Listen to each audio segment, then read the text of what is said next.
저는 요한복음 6장 1절에서 15절 말씀을 가지고 기적은 우리에게도 있습니다, 이런 제목으로 하나님 말씀 전하고자 합니다. 이 6장에 있는 말씀은 우리가 너무나 잘 아는 사건이죠. 오병이어의 사건인데 우리는 그거를 갖다가 기적의 사건이라고 말합니다. 성경에는 주로 이제 미라클, 이적이라는 단어로 많이 사용되었는데 어거스틴은 이런 얘기를 했습니다. 이적이란 이미 알려져 있는 자연 법칙에서 벗어나는 방법으로 생겨나는 사건, 이렇게 말하고 있습니다. 아무리 과학이 발달해도 우리 삶 공간에는요, 기적과 이적의 신비가 없어지는 것은 결코 아닙니다. 기적과 이적은 항상 있어요. 그런데 우리 입장에서 볼 때 예수님께서 행하신 여러 가지 많은 기적들이 있는데, 이적들이 있는데 가장 큰 이적이 무엇이겠습니까? 예수 그리스도의 부활입니다. 예수 그리스도의 부활로 우리는 죄와 죽음의 영역에서 구출당한 거죠. 받았습니다. 인류 역사상에서 가장 큰 이적은요, 예수 그리스도의 부활이고 우리가 또한 그분의 은혜로 말미암아 구원받게 되었다는 이 사실, 이것만 생각하더라도 놀라운 큰 이적이죠. 이 성경에는 많은 기적이 있고요, 많은 이적이 있습니다. 그런데 이 기적이 성경 안에만 있는 그런 유물로 남아있는 것은 결코 아니에요. 여기서 기적이 지나간 그 기적이라는 것이, 이 기적이요, 과거에만 있었던 사실이라면 우리가 기적을 말할 이유가 없어요. 사실 지금 우리가 그 과거에 있었던 이 기적은요, 우리가 다시 계속해서 이야기하고 말하고 하는 이유가, 이 기적이 어제도 그리고 오늘도 그리고 내일도 계속해서 일어나는 하나님의 사건이라는 점이죠. 그래서 히브리서 3장 8절 말씀에 이런 말씀이 있습니다. 예수 그리스도는 어제나 오늘이나 영원토록 동일하시느니라, 이렇게 증거하고 있죠. 어제나 오늘이나 영원토록 동일하신 분이 예수 그리스도시라 증언하고 있는데, 어제나 오늘 영원토록 동일하시다, 즉 과거나 현재나 미래에도 예수님은 동일하신 분이고, 그분의 능력도, 그분의 기적도, 그분을 통한 삶의 회복도, 그리고 병고침의 은사도, 귀신을 떠나게 하는 그런 능력도, 모든 회복의 역사도 과거가 아닌 현재도 미래도 똑같이 일어난다는 거예요. 그래서 동일하신 하나님이시죠. 그렇기 때문에 혼자 슬픔 걱정 가득 차고 내 맘 괴로워서 이런 찬양이 있는 것처럼 그렇게 하지 마시고, 방법은 한 가지입니다. 예수님을 의지하면 됩니다. 한번 따라하겠습니다. 예수님을 의지하자. 예. 오늘 이 오병이어의 표적은요, 예수께서 행하신 이적 중에서 가장 많이 알려진 기적의 사건입니다. 이 사건은 예수님의 부활 사건과 더불어서 이 마태, 마가, 누가, 요한복음, 이 사복음서에 모두 나오는 표적이에요. 모두 나오는 유일한 표적입니다. 그리고 예수님의 생애에 있어서 좀 분수령이 될 수 있는 중대한 사건이기도 합니다. 그렇다면 이 오병이어 사건을 한마디로 우리가 어떻게 표현할 수 있을까? 저는 이렇게 정의를 해봤어요. 이 오병이어 사건은 어떤 사건인가? 불가능한 가능성이다. 불가능한 가능성이다. 이렇게 제가 얘기를 할 수 있을 것 같습니다. 불가능한 세상 속에 유일한 가능성의 예수 그리스도를 보여주는 사건이다. 불가능한 세상 속에 유일한 가능성이신 예수 그리스도를 보여주는 사건.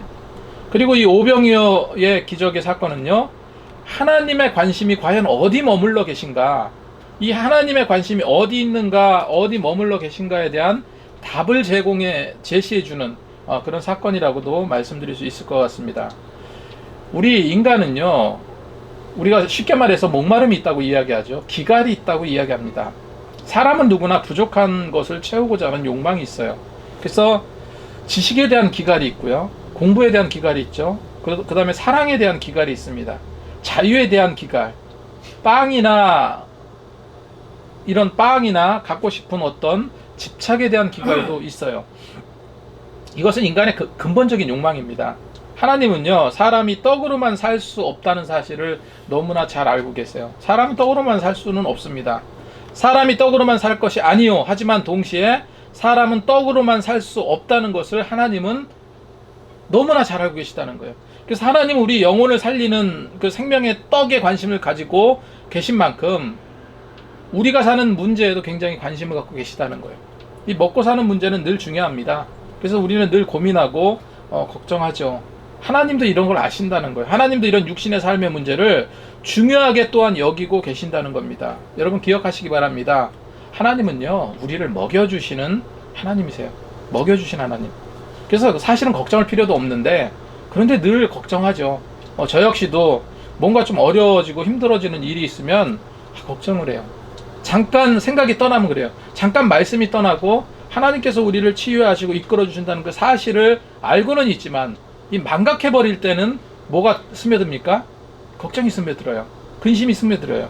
누구나 다 마찬가지인 것 같습니다. 이런 부분은.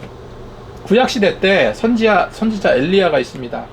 엘리야는요, 천하에 무서울 게 없는 그런 선지자였어요. 하늘에서 막 불이 떨어지게 하고요, 그 바알과 아세라 선지자를 많은 선지자를 죽이기도 하고요, 능력의 선지자였어요.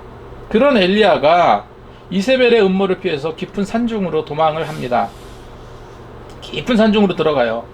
깊은 산으로 들어가는데, 광야에 머물던 엘리야는요, 정신적으로 육체적으로 굉장히 피폐한 상태가 돼버렸어요. 저는 말씀을 묵상하면서 엘리야가 정말 얼마나 힘들었을까, 얼마나 큰 압박감을 받았을까, 이런 생각을 해보게 돼요. 얼마나 마음이 힘들었으면, 얼마나 큰 압박감을 받았으면 하나님께 뭐라고 말합니까? 로뎀나무 아래 딱 앉아가지고 하나님 차라리 날 죽여주세요, 하나님 죽여주세요, 이런 이야기를 합니다. 우리가 뉴스를 보면 맨날 나오는 얘기가 이거예요. 살기 힘들어서 죽는 사람들 너무 많아요. 한 달 전인가 이거 완도에 가족이 실종됐다 해가지고 나중에 알고 봤더니 10살짜리 아이를, 조양인데 그 아이를 죽이고 부부는 차에 동반 자살을 했죠. 이런 사건. 그리고 매일 떠오르는 기사들이 이런 거예요. 자녀하고 부인을 죽이고 자기도 자살을 했어요. 그런데 자기만 깨어났어.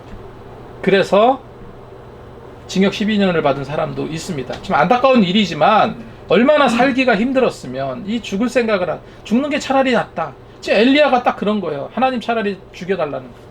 차라리 죽는 게 낫겠다는 거예요. 그런데 조금 더 말씀을 보면서 깊이 생각해 보니까 하나님이 아니면 죽을 수밖에 없는 상황이더라고요. 왜 그러냐면요, 지금 그 이세벨을 통해서 산으로 도망쳤는데 그 깊은 산 중에는 먹을 게 아무것도 없어요. 어차피 굶어 죽을 수밖에 없는 상황, 피해 숨어 있는데 죽을 수밖에 없는 상황이었던 거예요.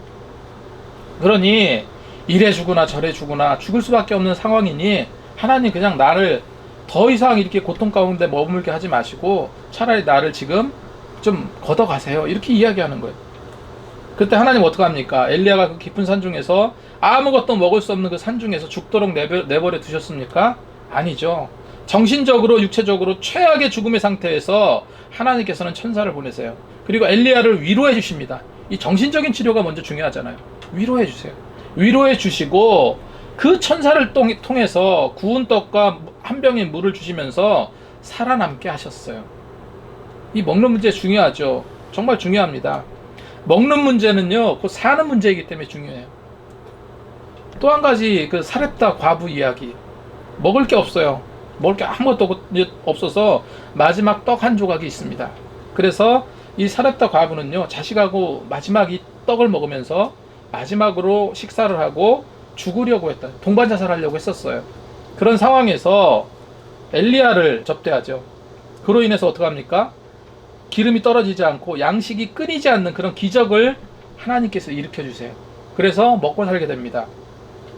오늘 이 오병이의 사건이 바로 먹고 사는 문제의 가장 중요한 부분을 하나님께서 해결해 주신 사건이죠. 그 오병이의 기적은 그런 육체적인 문제 해결에 더 적극적이신 그 하나님의 그 큰 은혜, 그거를 우리가 먼저 생각해야 될 줄로 믿습니다. 그렇다면 오늘 말씀을 통해서 무엇을 알 수 있습니까? 첫 번째로요, 주님을 놓치지 마시고 쫓아가는 성도들이 되시기 바랍니다. 한번 따라하겠습니다. 주님을 쫓아가자. 주님을 쫓아가자. 오늘 말씀을 이렇게 보면요, 이 엄청난 무리들이 떼지어서 예수님을 쫓아갑니다. 1절 2절 말씀을 보니까 그 후에 예수께서 디베랴 갈릴리 바다 건너편으로 가심에 큰 무리가 따르니 이는 병자들에게 행하시는 표적을 보았음이러라 기록하고 있어요. 큰 무리가 따랐다라고 기록하고 있습니다. 여기서 디베라는요, 갈릴리 바다의 별칭입니다. 그 구약시대 때는 그 바다가 이렇게 하프 모양으로 되어 있다고 해서 긴네렛으로 불리기도 했었죠. 그 디베라 건너편으로 예수님께서 가셨는데 많은 무리들이 예수님을 따랐고 그들은 다 표적을 보았다라고 기록하고 있어요. 표적을 본 사람이 예수님을 쫓아간 거예요. 예수님께서 갈릴리 호수를 건너가신다는 사실을 알고 정말 구름대같이 사람들이 입체적으로 누구를 쫓아간다고요? 예수님을 쫓아가고 있습니다. 그냥 사람 떼예요. 사람 떼. 떼거지로 몰려가고 있어요. 이들이 다 구릉에 있는 산에 오르기까지 예수님을 쫓았던 사람이요, 한두 명이 아니었어요. 무려 2만 명 이상의 사람들, 2만 명 이상의 떼를 지어서 예수님을 쫓아갔던 거예요. 이들은 다 어떤 사람들입니까? 나중에 오병이어의 기적을 목도할 사람들이에요.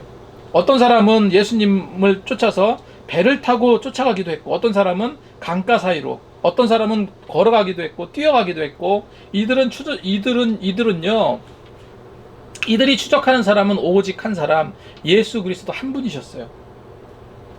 이런 모습을 보고 예수님께서 얼마나 많이 피곤해하셨을까.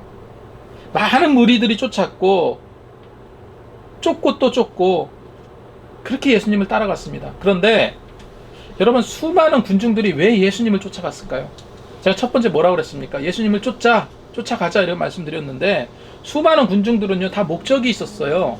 어떤 사람은 치료받기 위해서 예수님을 쫓았고, 어떤 사람은 천국의 복음을 듣기 위해서 쫓았고, 어떤 사람은 무언가 얻어먹기 위해서, 무언가 얻기 위해서 몰려들었습니다.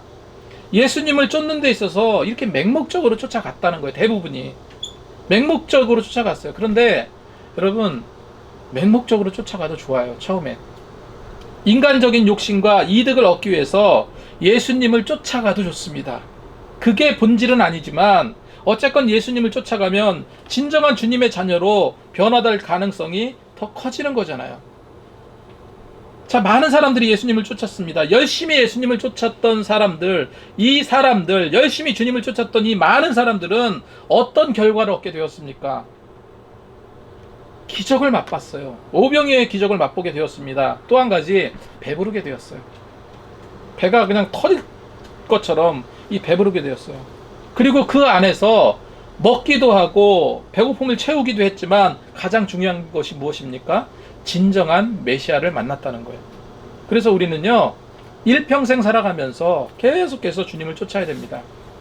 일단 우리는 신앙생활하면서 제대로 쫓아가야 될 줄로 믿습니다. 엉뚱한 거 쫓지 마시고 그냥 성공과 돈만 쫓지 마시고 예수님을 쫓아가시기 바랍니다.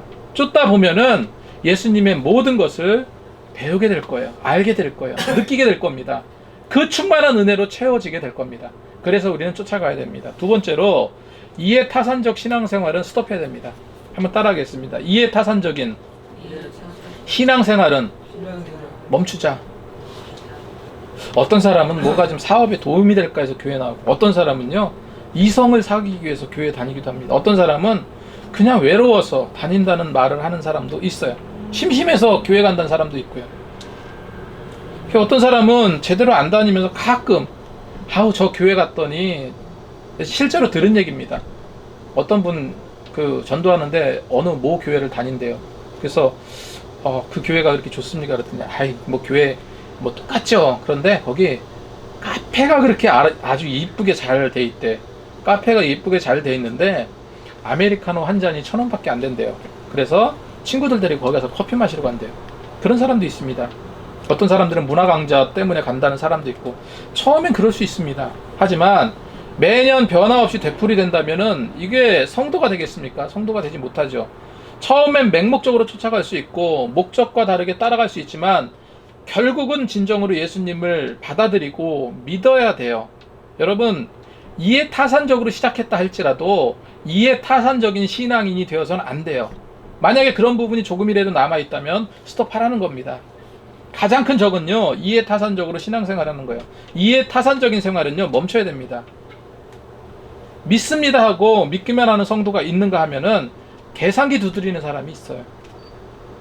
여러분, 합리적인 계산을 통해서 내 신앙이 성장한다? 절대 그렇지 않아요. 하지만 믿음은 우리의 이성과 판단을 초월한 그 엄청난 영적 세계에 대한 확신을 받아들이는 것을 말해요. 믿음은 그런 겁니다. 오늘 말씀을 보면요, 예수님은 빌립을 시험하고자 했다 했어요. 시험하고자. 왜냐하면은 빌립이 이런 이해타산적인 면이 있었거든요. 인간적인 계산이, 너 인간적인 계산이 얼마나 무의미한 줄 아니? 이거를 예수님께서 알려주기 위함도 있어요. 산에서 수많은 사람들이 말씀의 사모함으로 예수님의 말씀에 귀를 기울였고요. 그런데 이제 너무 오랫동안 듣다 보니까 배가 고파지기 시작했어요. 우리가 5천 명을 먹였다. 그 아이들과 부녀자들까지 하면은 뭐 15,000명, 2만 명 이렇게 이야기하잖아요.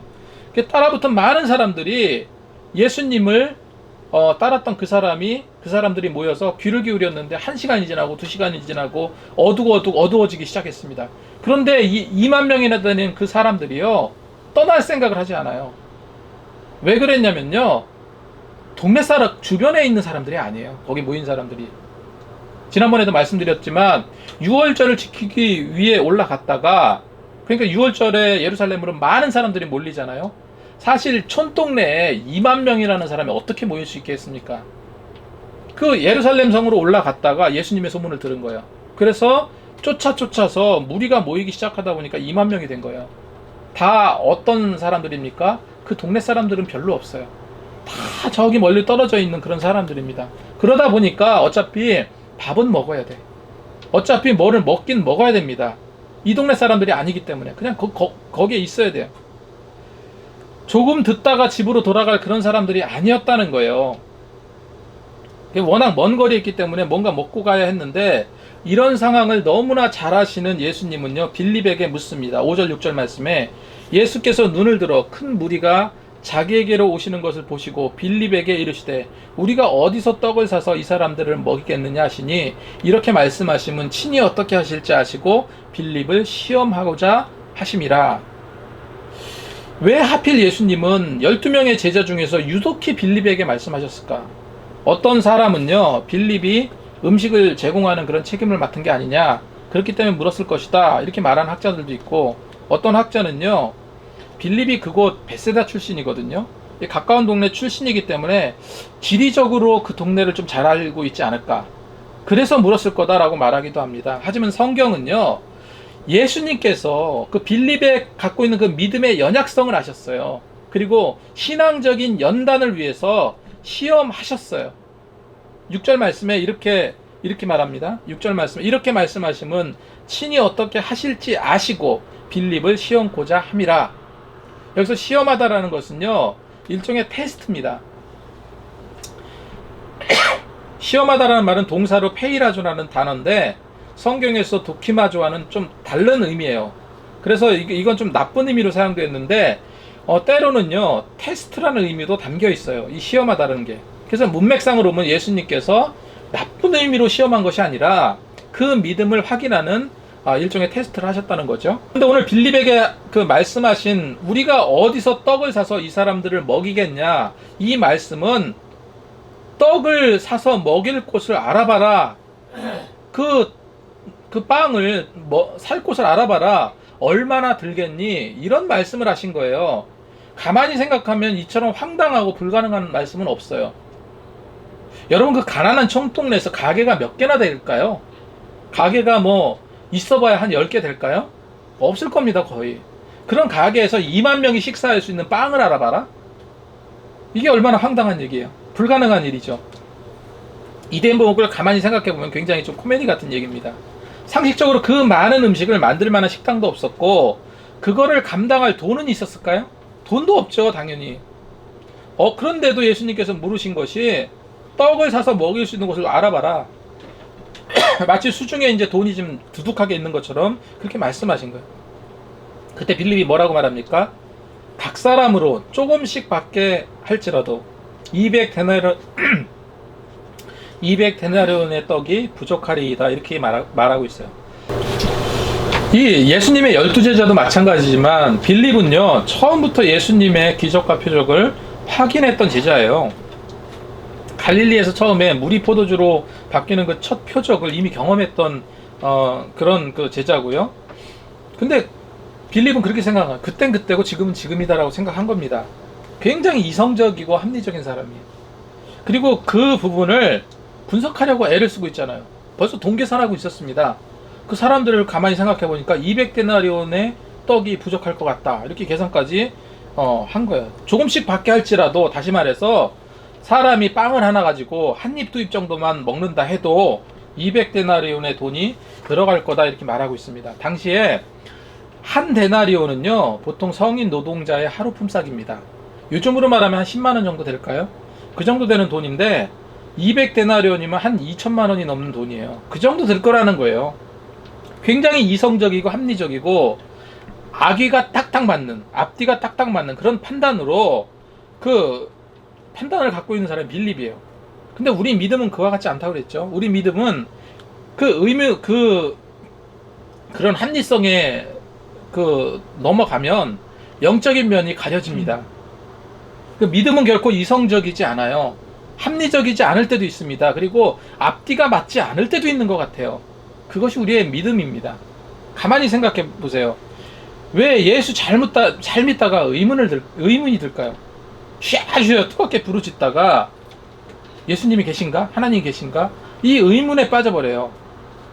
막 홀린 듯이 믿다가, 옛날 70년대 80년대처럼 홀린 듯이 예수 믿다가 차츰 믿음의 균열이 생겨. 믿음의 균열이 생기는데 그게 내가 어떻게 해서 생겨지는 것이 아니라 믿음의 균열을 벌리는 자가 있죠. 사단이요, 믿음을 균열시킵니다. 균열시키는 가장 근본적인 것이 뭐냐면요, 영성에 호소하는 것이 아니라 사단은요 이성에 호소해요. 이성에 호소하다 보니까 어떤 생각이 드냐면, 저거 맞아? 저게 가능해? 이런 판단이 드는 거예요. 가만히 믿어보니까 하나님을 믿는다는 것이 정말로 비이성적인 것 같아. 그리고 합리적인 것 같지도 않고 앞뒤가 맞지 않는 것 같아.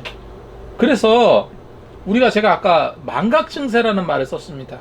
우리 신앙이 어찌 보면 이런 일종의 망각증세 같은 게 누구나 다 있는 것 같습니다.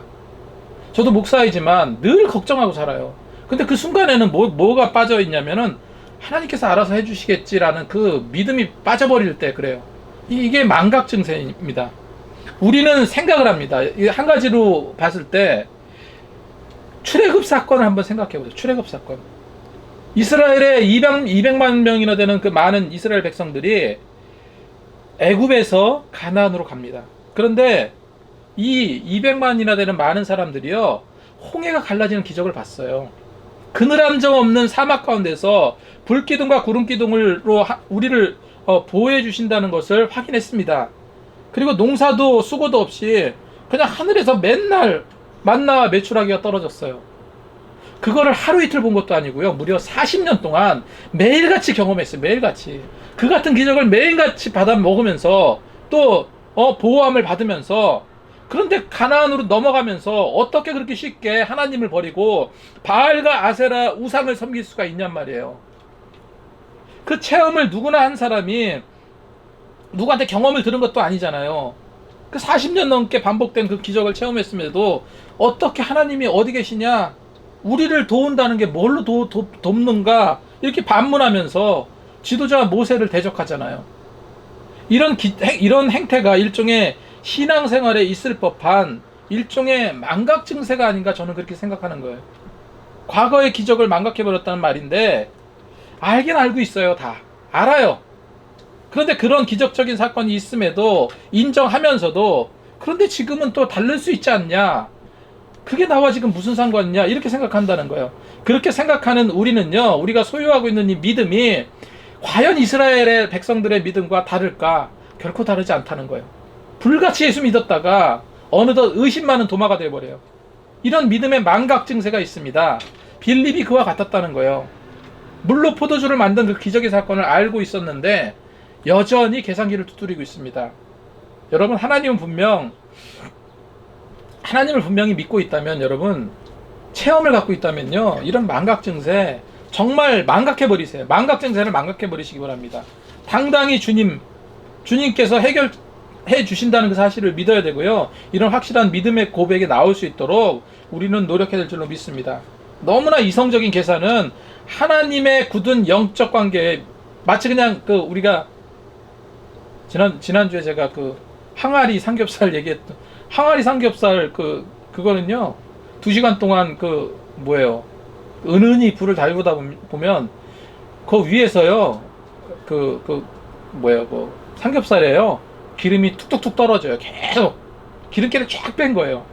훈제 같아요. 나중에 먹다 보면. 근데 너무 맛있어. 영적 관계가 모든 것을 다 쫙 뺀 것 같은 그런 관계가 돼버리고 맙니다. 세 번째로 기적은 우리에게도 있다는 사실을 믿으시기 바랍니다. 한번 따라하겠습니다. 기적은 우리에게도 있다. 마태복음 14장 16절 말씀을 보면 들판에서 배고파 허기진 수많은 무리들이 그 먹을 것을 예수님은 제자들에게 직접 주라고 말씀하셨죠. 봐보세요. 예수님께서 제자들에게 뭐라고 말했냐면 너희들이 먹을 걸 줘라 그랬습니다.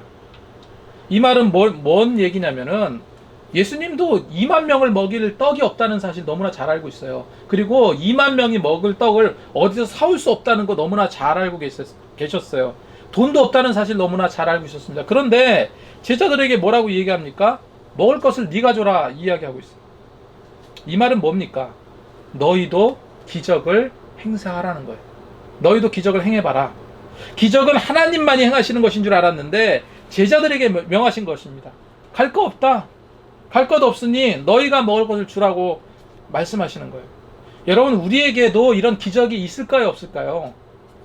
우리에게도 이런 기적이 있습니다. 이런 잠재적인 능력이 있습니다. 그래서 예수님은 그런 가능성을 계속해서 밖으로 끄집어내고 계신 겁니다, 지금. 그래서 제자들은 기적이 아닌 현실을 말합니다. 그런데 이렇게 예수님께서는 계속해서 가능성을 이야기하면서 밖으로 끄집어내고 계신데 제자들은 뭐를 말해요? 기적을 말하고 있는 것이 아니라 현실을 말해요. 제자들이 가로되 여기 우리에게 있는 것은 떡 5개와 물고기 2마리 뿐이니이다. 기적을 일으킬 수 있는 요소는요, 우리 안에 있는데 가진 것은 이거밖에 없다는 거예요. 계속해서 자신 속에 있는 가능성을 부정합니다. 오늘 말씀에도 베드로는요, 9절에 이렇게 말하죠. 제자 중 하나 곧 시몬 베드로의 형제 안드레가 예수께 여짜오되 한 아이가 있어 보리떡 5개와 물고기 2마리를 가지고 있나이다. 그러나 그것이 이 많은 사람에게 얼마나 되겠사옵나이까? 당연한 거죠. 보리떡 5개와 물고기 2마리. 여러분, 이게 뭔지 아십니까? 이게 우리 생활권의 현실이라는 거예요. 한계 상황이라는 겁니다. 주님, 상황이 이런데요? 이걸로 어떻게 5,000명을 먹입니까? 물고기 2마리로 보리떡 5개로 어떻게 5,000명을 먹입니까? 물고기 2마리와 보리떡 5개로 5,000명 무리 앞에서 얼마나 초라한 숫자입니까? 하지만 여러분 기억하시기 바랍니다. 우리가 경험했듯이, 보았듯이, 성경책을 읽었듯이 그 물고기 2마리와 보리떡 5개라는 그 초라함 속에서 뭐가 발생합니까? 기적이 발생해요. 기적이 일어났습니다. 작고 보잘것없는 물고기 2마리와 보리떡 5개는요 사실 작은 게 아니었어요. 작은 드림, 작은 순종, 작은 섬김은요 큰 기적을 일으켜요. 큰 기적을 일으키는 씨앗이 됩니다. 모세같이 말주변이 없는 자신을 요나와 같이 하나님의 명령을 떠나 다른 길로 가는 정말로 작고 초라한 부족한 자신을 먼저 하나님께 내어 놓아야 된다는 거예요.